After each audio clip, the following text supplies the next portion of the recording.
Ladies and gentlemen, welcome back to another episode of Bloom the Podcast. Thank you all so much for tuning in to another episode of Season 2. We are so glad that you are here with us, and if you guys are new, if you guys are here for the first time, welcome. Welcome to the realest Christian talk show on the entire internet. I'm your host, Donovan, and this is my sister and co-host, Ashley. How's it going? What's up? And we are happy to be back, y'all, podcasting again. I almost said podcasting. I don't know back with the podcast. Yeah, well, we're back, guys. Hopefully you guys checked out last week's episode. I'm going to be linking that in the description. What did we talk about last week again? Oh, honoring. Oh, that's right. Honoring. Gosh, whose show is this? Honoring versus, does honoring always mean obeying? That was last week's episode. Yeah, I'm drawing some blanks. What would you do here. without me? I don't know. That's why you're co-host. You got to keep me accountable. But yeah, we're back. And today we actually have a part 2, our first part 2 of season 2. If you guys remember, a couple weeks ago, we did an episode about relationships and about things that were normalized. The title was, Why Did We Normalize This? And we got a lot of responses. We put a little poll on our Instagram and asked people to send in some things that are normalized for relationships that shouldn't be. And we're going to go ahead and go through them and then add some of our own and kind of just keep the conversation going, because it's a great conversation. I mean, this could be an indefinite series on our show, because the longer I live, the more people I encounter, and the more people I encounter, the more I realize there are things that just shouldn't be. So we're going to keep this going, and I hope you guys are all ready for a part 2 of this episode. So jumping straight in, we're going to just start reading off of some of the replies that we got from our last episode. So again, if you guys dropped a reply, thank you so much for engaging with us. We really appreciate it. And we're going to make sure we go through all of your guys' replies. So you're going to want to stick this one out. Yep. So starting with the first reply that we got on our Instagram story, it was living together first to test out what it would be like if you were married and to see what the deal breakers are. So this is a very... This is a big one, and I don't know how prevalent this is in the Christian community. I was about to say, if you're a Christian and this is your thinking, then there's some questionable... But then again, I'm also, I'm not totally... I wouldn't be shocked if someone told me that they did this. They're like, we're staying pure. We're just living together. Right. So it's hard for me because, well, to be honest... I don't have any experience with this, but I mean, if we're looking at it from just a biblical standpoint, there's so much wrong with even attempting to do this. I have experience with this. Oh, that's right. Okay. But Talk to me. Here is the thing. I have experience with living with Nikki because during quarantine, he stayed with us. But we were not living alone together. We were living with my parents. So just picture living with a big black man and see how that goes. Nothing's gonna, the things that could take place. That's definitely going in the trailer. Probably won't take place. That's a reel right there. That's a soundbite for the ages. We might get canceled for that, but that's okay. Yeah, so just coming from that sense, I can tell you that living together, even with my parents there, was not easy. So you should never. Yeah, because I mean, the temptation is going to be there, and it's going to be tenfold, even if there is someone else in the house with you guys. Even if there's a big black man, even if there's a big black guy, there's still going to be a lot of temptation. So right. Yeah, I mean, this definitely is not recommended from so many aspects. I mean, there's obviously, that goes without saying, the purity aspect. And then there also goes into something that we touched on in the last episode, where it's kind of one of those things where you're not even like, because I get the whole idea of like, oh, you want to know the person and blah, blah, blah. But like, this is still... You're still dating. Yeah, this is still dating. Like, you're not married. There's no commitment there still. You haven't said the vows. You haven't said I do. You're not stuck with the person. Yeah. So you're still like, oh, exactly. dang. So this is like the worst form of dating you could possibly have, because you're pretty much going all the way, pretending like you're married, living together, simulating all that, but you still haven't even committed to each other 100%. So I mean, there's just so much wrong with this. You're not testing the waters as much as you think you are. Right. I mean, it's still the show. I mean, you can still win an Oscar while you're living with someone. Yeah. You can still have the acting performance of the year while living with someone, albeit it may be They a little might bit be harder. able to see like how ugly you are in the morning, but besides that, They might see everything you else without is makeup the for the same. first time. Exactly. That'll be different. Everything else is the same though. Like, Yeah, it's basically the same thing. So I would just say absolutely not to anyone that's thinking about this or that is currently doing this. I would strongly, with every ounce of energy in my body, tell you to stop that immediately. yeah, do not do that. Do not do that. But thank you so much for the comment, and I hope whatever we just said was helpful for you in any way. I'm trying not to be too harsh. This is gonna be real, guys. Like I said, this is the realest show we have on the internet. This is as real as it gets. We're just gonna say it how it is, and that's why we're here to engage with you guys. So hoping you guys enjoy this. The next one kind of goes a little bit into the last one, and that is acting like you're married when you're not.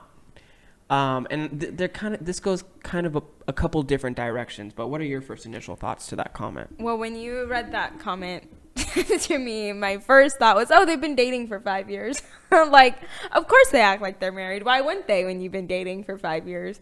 So Right. That's my initial thought. Another reason to speed up your process, boys. Yeah. Well, to me, there's a question that begs to be asked with this comment. And it's going to be subjective to most people. And that is, what do you define as playing married or acting like you're married? Is that just having sex? They hung Or out is twice that- a week. Yeah. Like, is that living together? Is that having premarital sex? Is that, hanging out every day? Or is that just texting once a week? Each person has their own threshold on what they believe to be playing married or what they believe is appropriate for a pre-marriage relationship. Right. So, I mean, for me personally, when I think acting like you're married, I think similarly to the last question, like living together. I think of, like what you said, dating for 5 years with really no intention, where you're pretty much just keeping each other in handcuffs.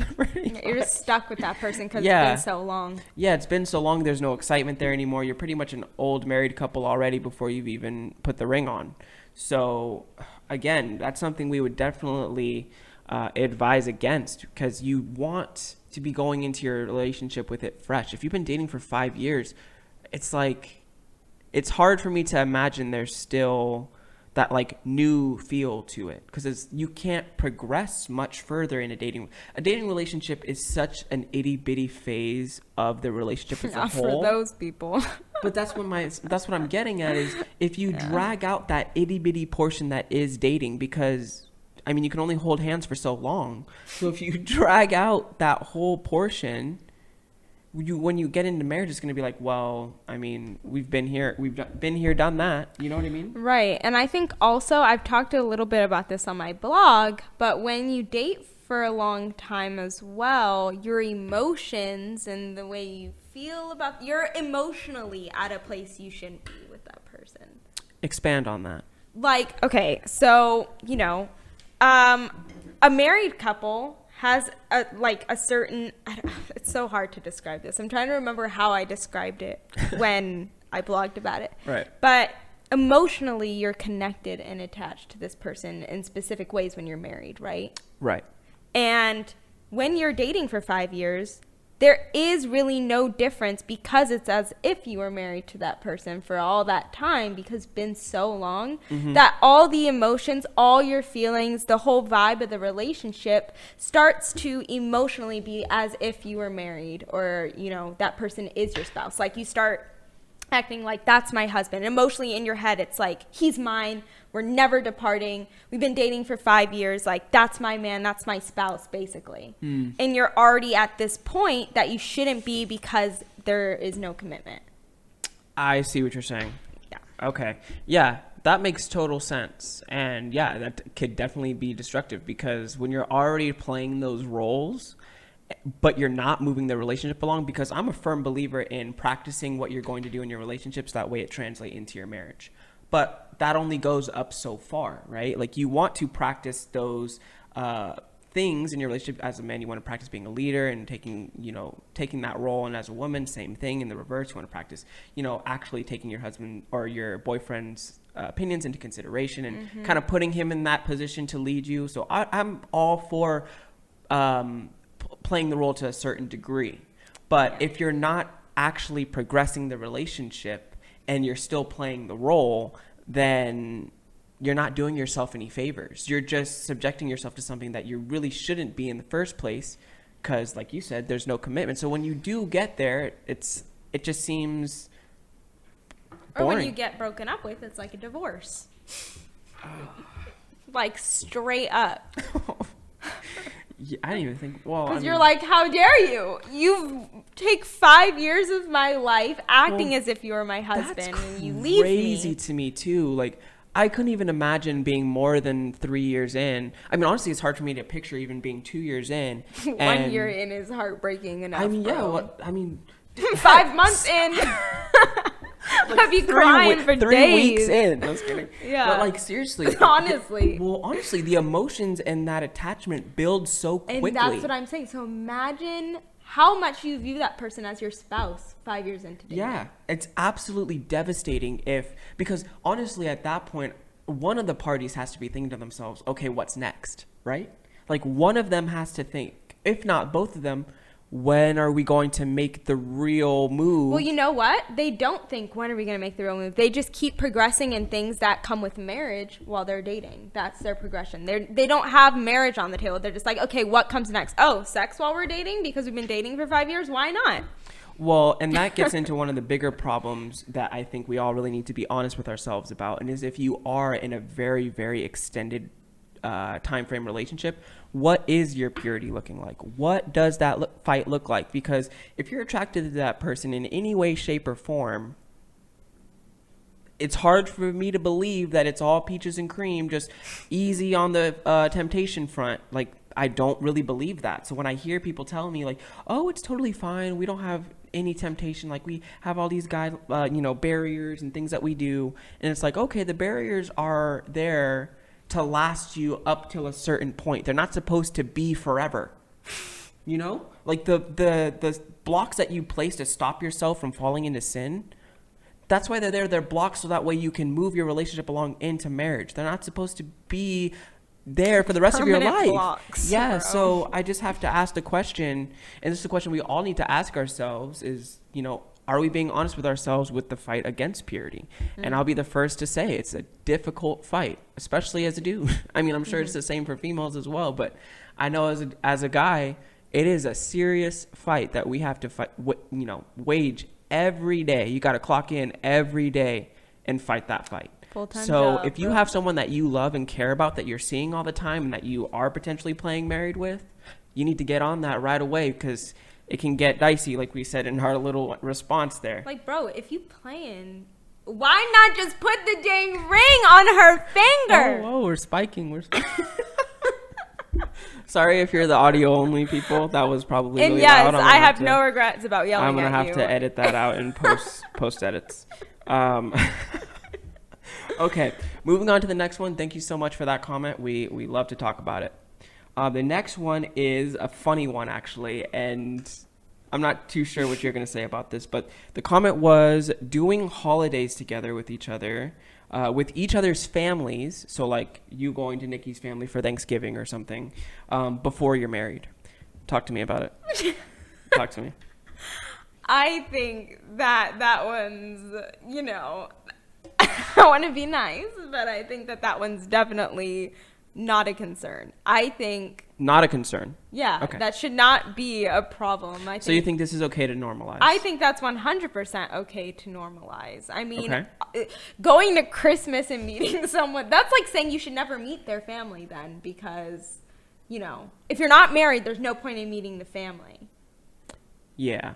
Christmas does not make it more of a valuable occasion. It's a holiday. It's not. Yeah. It's not some like this is our secret family like it's Christmas. It's an underground Christmas holiday. Yeah, like everyone's celebrating it. Like whether you're at that person's house or not, it makes really no difference. And I think it's good to like, you know, just to get to know each other's families. I think the family dynamic's a lot different, right? During a holiday. Like, it's like real family time during a holiday. So I think it's good. All about the vibes. Yeah, it's really good for each other to get to know each other, I think. I agree. I think this is something that is not really something we should, you know, think that is a negative. I think it can definitely be a positive, especially if you are intentionally dating. I think it's good to get the person you're with around your family and to see not only how your family interacts with them, because I think it's good to have people outside of you that care about you to give you input about the person that you're dating, and bringing them around your family is a great way to get that input from people that really want to see you do well. Playing them board games together, you will see. Yeah, you'll see that come out. You'll see how, and honestly, you want to see how the person you're with cares about your family, because if you want the person you're dating to love your family and care about your family, now obviously not everybody's in-laws are always going to get along. It's always going to be sunshine and rainbows, but you, especially for all believers, we definitely want it to be an environment where we're all, you know, friendly with one another and can be at, you know, those events and be cordial and be happy and be fine. I think that's a great way to kind of test the waters for that. But I will say, on the other side, because I'm assuming this is where this comment is coming from. I'm assuming this is coming from the notion of if you do break up, it can be kind of like awkward and weird for you and for the other person. And I'll say from my own personal experience, I have had a relationship that did go for a little bit, and I brought them to, you know, like Thanksgiving holidays and the Christmas holidays. And then when you break up, all your your grandparents are like, where's that person? Or like, you know, and they start asking you questions. It's just awkward. It's weird. Yeah. And then anytime you bring someone else there, like if you do get into another relationship and you bring them there, then they're like, oh, how many girlfriends or boyfriends are you going to have? Like, oh, yada, yada. So I'm assuming this is where that's coming from. And I don't know if you want to speak to that, or if you think I'm off track somewhere. No. I would say, like, as much as I get that thinking, the goal is not to bring 20 different people to Christmas. But like you said, you do what you got to do. Right. Like your situation was very unfortunate, you know. Right. You were definitely going towards marriage. It's not like it was just some rando you brought to a holiday. Yeah, it's not like we had just started dating like and I was 2 like, days in, you know, you're like, let's do this. Even though, like, I literally brought Nikki to a family event 2 weeks into dating, no lie. 2 weeks. 2 weeks in. But you know what? I was confident, yo. Wait, was that Christmas? No, because he went to. It was. Or no. It was Father's Day. It was Father's Day. That's right. Because you know what, and this is kind of also the point I was getting to. Father's Day, his dad is in Japan, and I'm not gonna just leave my boyfriend with no father in the States. Like, why don't you just come hang out with us? Which people do all the time. People invite random people to their holidays who don't have like family in town or whatever. And what makes that any different than inviting the person you're actually in a relationship with?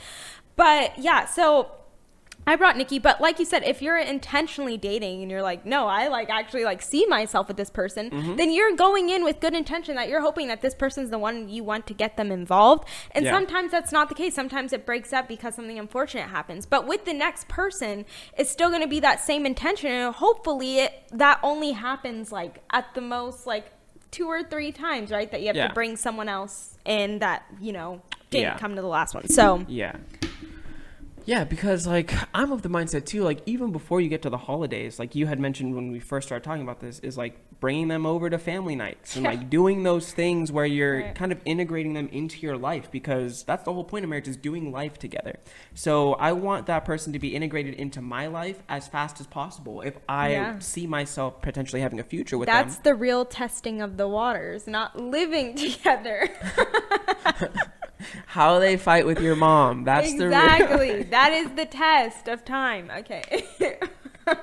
Yeah, I mean, in all seriousness, because again, I'm not sure exactly where the origination of this comment comes from as far as like direction of like the negative aspect of this. I see a lot of potential for growth in situations like this. And like I said, even from my experience, even though my situation was unfortunate, bringing that person to family events was one of those things that highlighted some of the negatives in the relationship due to the way the person interacted with my family. Now, obviously, you don't want to base everything off that, because it's like, oh, well, she didn't like my sister, so now, or like they got into a fight about which ice cream they like, so I'm going to dump them. You know, you don't want it to be like that, because obviously it's the leave and cleave. Like, you want to be living your own life and doing what you see fit. But at the same time, you do want to see exactly where the problems are coming from and why they're happening in the first place. Because some of the things that we got into with the person I was with before when it came to family matters were absolutely ridiculous, guys. They were absolutely ridiculous. And me trying to justify it on my end, I was like, I can't do this. Like, this is crazy. So it's one of those things that can really shine a magnifying glass into the heart of the other person that you're with, depending on, you know, the family and all that stuff. And see, you got to put 2 and 2 together, because that wasn't just one family event she came to. Exactly. It was multiple. So you get to see it on multiple And honestly, to be completely honest, it was not only the amount of events that she did go to, but it was the amount of events that she didn't go to.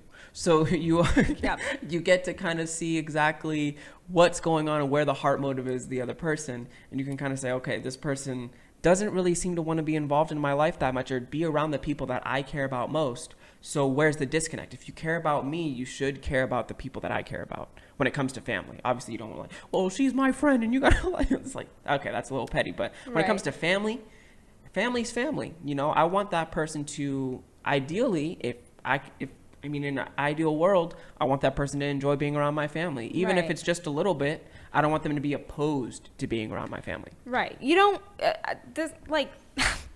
it makes you feel like if you don't get invited to family holidays or family gatherings, it really does make you feel like they're trying to keep you separate from their real life. Your secret girlfriend. Yeah, like on the DL, babe. Like, what is this? Yeah. And that's what I thought of when someone actually told me, they're like, Nikki's going to take you to Christmas. I'm like, okay, well, why wouldn't he? Is he ashamed of me? Does he not want me around his family? Does his family hate me? Does, like, all these questions, right? Because it's like, why wouldn't I want to hang out with this family? It doesn't inspire confidence at all if you're like, well, I don't think we're at that stage yet for you to come to meet my parents or go to Christmas. It's like, why aren't we at that? What is that stage exactly, you know? Marriage, I guess. But, like, at that point, I'm like, I would have rather have those memories with your family already than coming in like, hey, I'm his wife now. Exactly. Let's hang out. What are we supposed to do? Like, every Christmas, you're just like, well, you go your way, I'll go my way, and then when we're married, we'll figure out how to do it together. That seems like unintentional dating. But also, because you gave your perspective of like having to bring someone and then you're like, oh, they're gone this year, like they're not there anymore. Yeah. But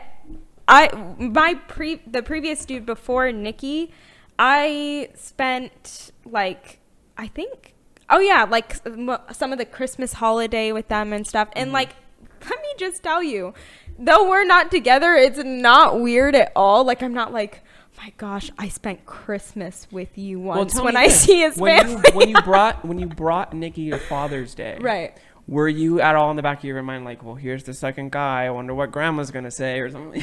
Honestly, no, not at all. But I think also part of that is because, you know, our extended family isn't Christian, so I'm sure they expect way worse of how many people we're gonna bring to their family dinners. That also speaks to is your confidence in Nikki. Oh, yeah. Because I think if you are kind of on the fence about the person that you're dating, maybe it isn't the best idea to bring them to your family event because you're kind of already on the fence about their character or about something that you're seeing in them. So I think that might be another place where this comment is coming from, is if you are still in the early dating stages and you're seeing red flags or you're seeing things that need to be addressed, maybe hold off on inviting them to the family party, or maybe, you know, wait a little bit before you bring him to Thanksgiving. You know, I think that could be a potential, because I think you and Nikki were both already like I don't want to say pretty decided, but like you were pretty decided. Hey, yeah, I'll let you speak to that. But I think you guys were already very confident in where your relationship was headed, where you knew like this isn't an issue. You didn't have any fear of that. Yeah, I didn't have much fear of it, but also it's like the same thing, like I'm not going to keep him separated. Like, if I chose to date him, then I need to treat him like I would as, you know, if we're headed towards marriage, even if, you know, he's not on the same page. I'm thinking, hey, I chose to date you, so here we go. You're coming along with me on everything we do. That's very true, and I love that you said that, because that brings me to something. Sorry, we're going way long on this one, but it's great. I love it.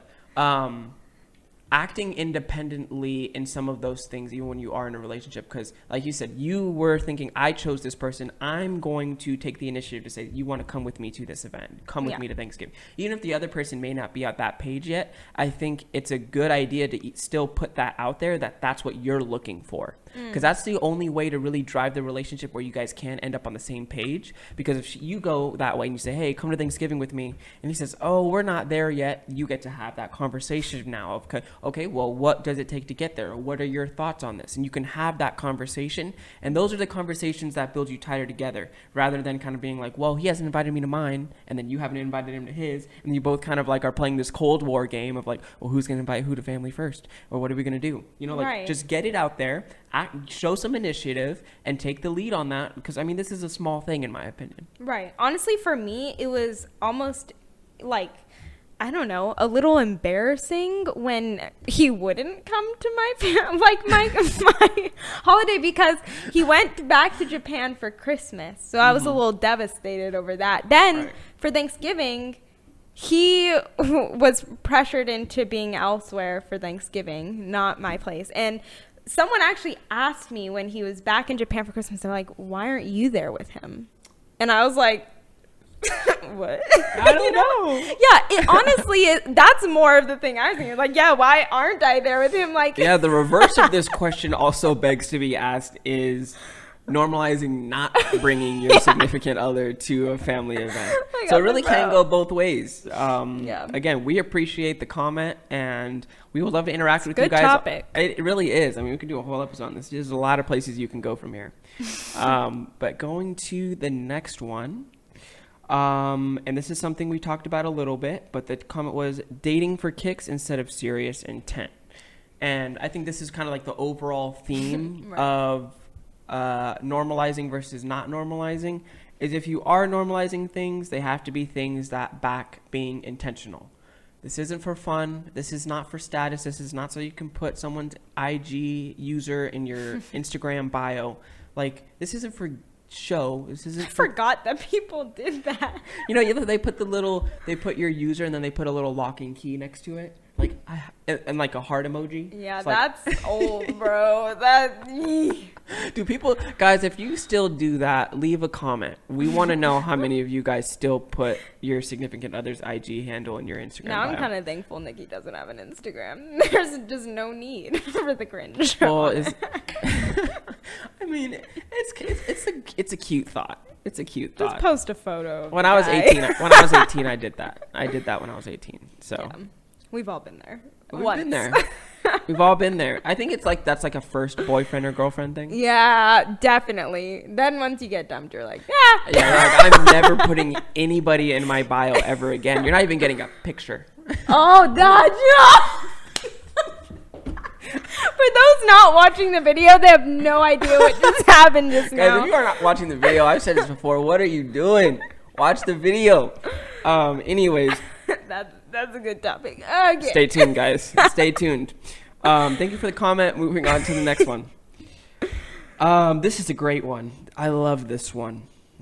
This is having an opinion on everyone's relationship apart from yours. Man, the person that left this comment, you are spot on. This couldn't be any more accurate.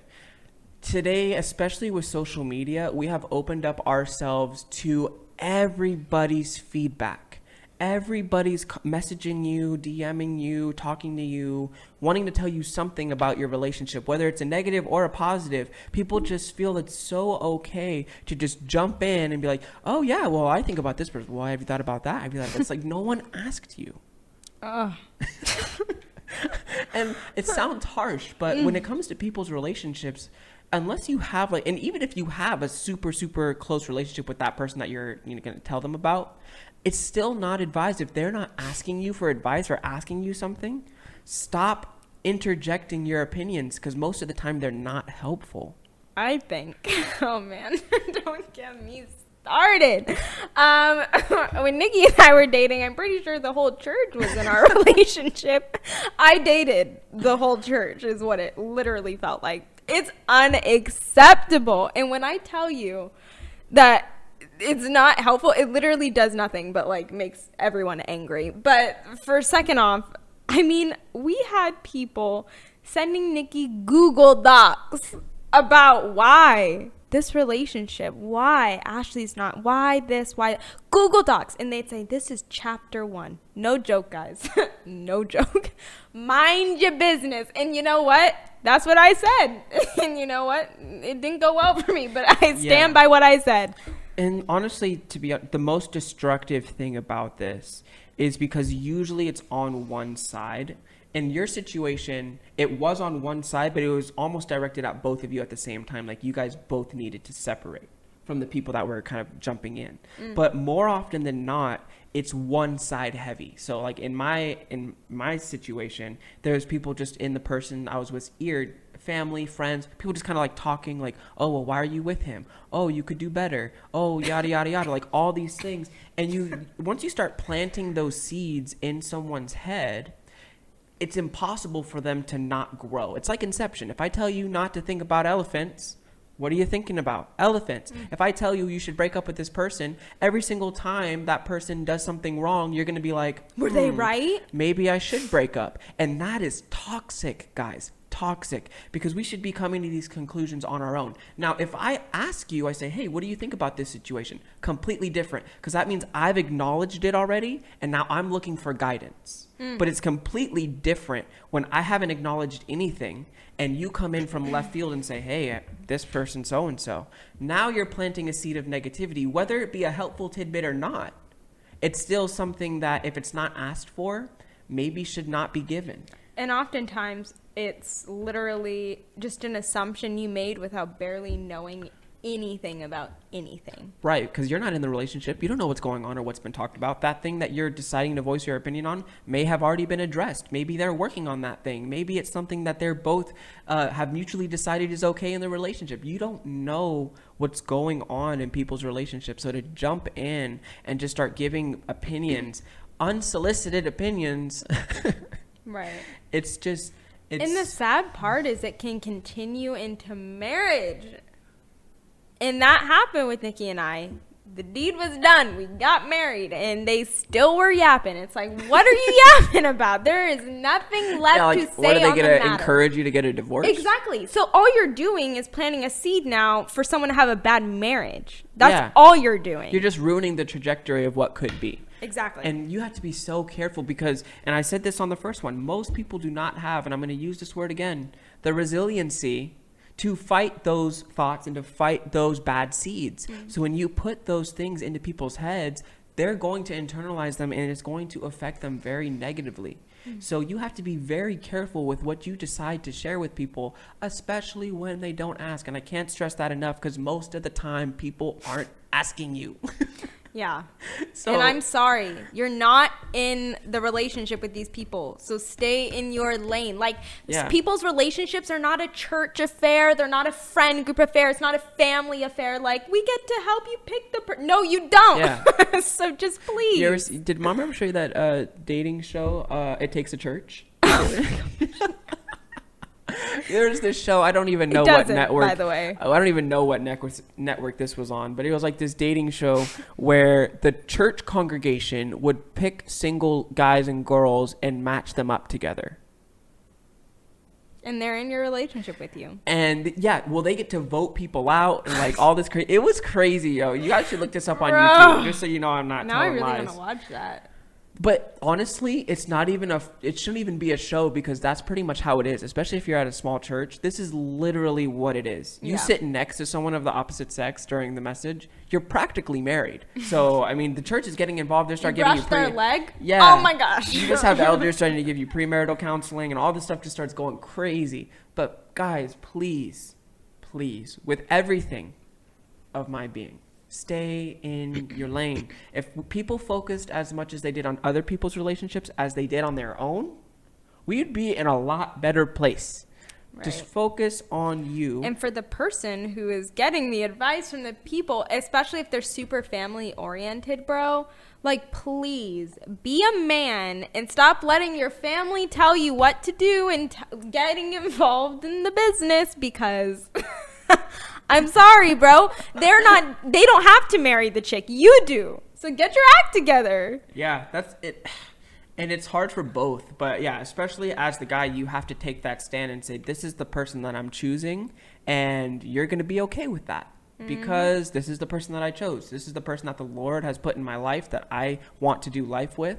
And whoever has opposition to that, they can take it to the marriage or take it to the wedding when they say, does anyone have any objections? And then they'll kick you out when you have exactly. the objection. Like, we didn't ask, be helpful, guys. I thought you were going to say, be happy for them. I was like, well, yeah. it's that too. But if people just decided to take the approach of, I'm going to try and view this as, optimistically as possible. And I'm going to go in and try and encourage them to do well and try and encourage them to love that person, encourage them to be the spouse that they can be. If we took that approach, encourage one another to be biblical spouses instead of encouraging people to break up all the time. Then people might actually come to you for advice. Yeah. How about we normalize giving biblical encouragement? Not your wisdom and not your unsolicited opinions. Give biblical encouragement and see where that gets you. Because like you just said, that'll get you in the door to a lot more conversations where you may actually be able to share some of your concerns. And if you're dating someone who's like, you know what? If one of my siblings doesn't think you're good enough, then sorry, my family just means so much to me. Dude, get out of that relationship. Yeah, run for the hills. It's not a family affair, guys. It's not a family really affair. Not. And the last one that we had, this was a rough one because I wasn't sure exactly how to attack it, but we're attacking it. All right. We're attacking all these, but the last one we got was exclusivity.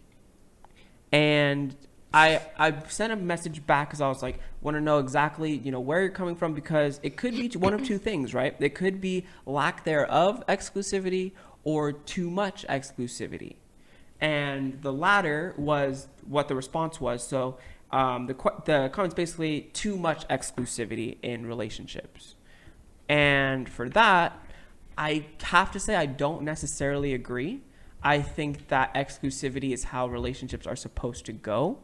Now, maybe this comment is referring to the super early stages, like exclusive relationship where you're still kind of just like in the talking stage. Or the couple who never comes up for air because they're just making out at every event they're at. That gross couple the full in the corner. Deep dive outfit, snorkel gear and everything. Exactly. Maybe she's talking about that. We don't really know. Maybe. I mean, I'm not too sure. So I'd love to have a conversation to expound on that.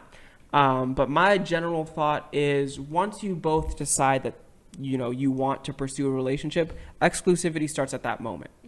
Now, what does that mean?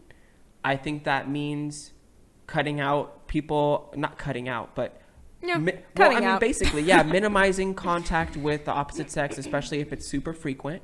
So, that friend group that you have that's all girls, cut that out. That friend group that you have that's all guys because girls are too much drama, cut that out. And so we go the other way.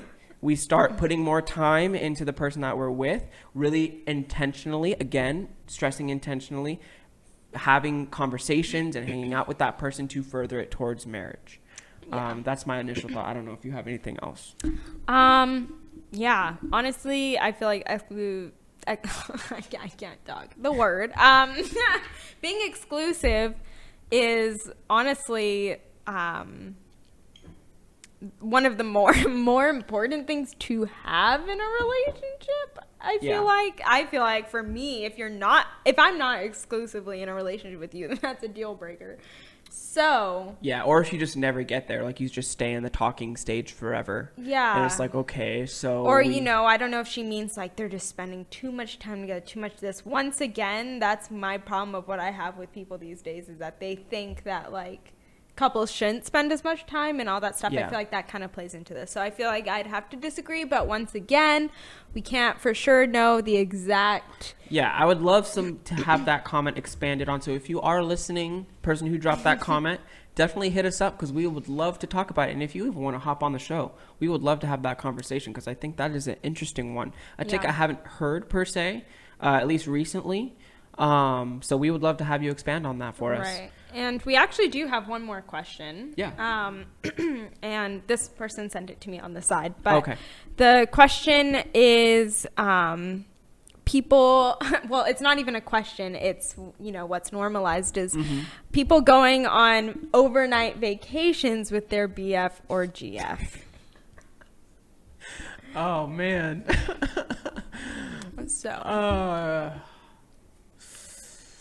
Now, I actually have personal experience in this once again, because long distance dating is literally just like going on a vacation with your BF or GF. And what does that look like, though? Like, you both get like a hotel? Yeah, you guys get like... I'm thinking this person.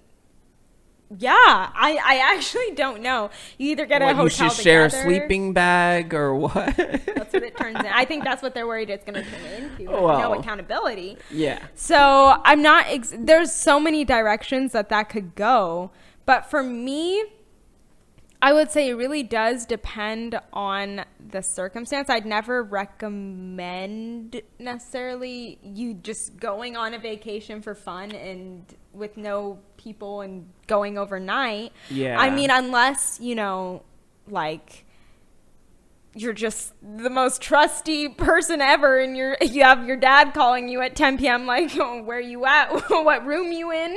That boy better be in his own room, Yeah.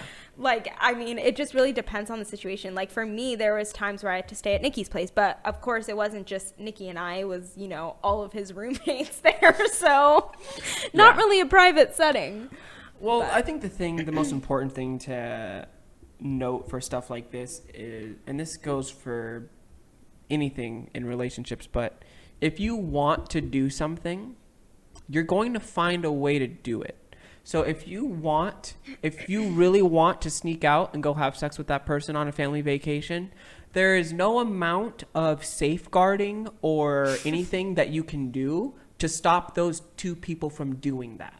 Yeah. So, and I say that to say, with a situation like this, you have to weigh the pros and cons and the situation of the two individuals and where they're at, because no temptation is outside of your realm of falling into. Everyone's subject to it. So you have to be very careful. I probably wouldn't recommend it because, like I said, if two people want to do something, they're going to do it. But also, depending on the type of vacation, what the setting is going to be, that might make it a little bit easier to stay away from falling into that. Like, you have a separate hotel, or you have a separate room, or you're staying at a friend's house and they're staying at a hotel. Yeah, you're in separate locations. Like, just making it harder. Again, those security blocks, if there's enough of those there where it seems like it can still be a reasonable venture, I would say, by all means. But again, just really being wise about it and weighing the pros and cons. Yeah, I always, when I'd go to visit Nikki, I pretty much always, I think that only happened once that I didn't have somewhere else to go, but everywhere I'd just stay with a person in a different place, because and I think another thing is letting people know what you're doing. Because I think if you're just like, oh, well, last minute, let's go on this trip, and no one knows, like no one that really knows you knows that you're going to be there, having people to keep you accountable, whether that's, like you said, having a phone call or a text or something that's is going to happen to keep you in check, that'll definitely be a great security block to put in place to kind of prevent you from falling into that. Because again, guys, it happens like this. As my dad would always say, 30 seconds is all it takes for it to go downhill extremely quickly. Pregnant. That's all that it 30 seconds and you're pregnant, guys. Literally. Okay. Yeah. On that note, ladies and gentlemen, we're going to wrap this episode up. It's been a blast going through the comments with you guys. Again, thank you so much for everyone who dropped a comment. We love talking about all of these.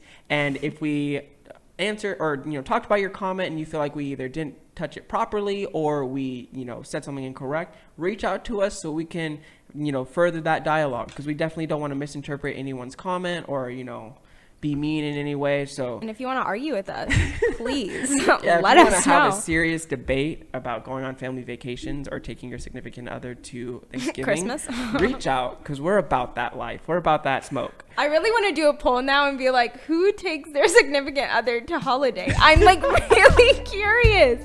If y'all follow me, I actually like 99.9% will probably put that poll out because I want to know. We might just post that on the Bloom page just as a teaser for this episode. So Exactly. keep an eye out for that. But yeah, again, thank you guys all so much for watching. We appreciate you guys. Don't forget to like, comment, and subscribe. Don't forget to follow us on Instagram as well as the Bloom page. All those links will be in the description. And we will see you all on the next episode.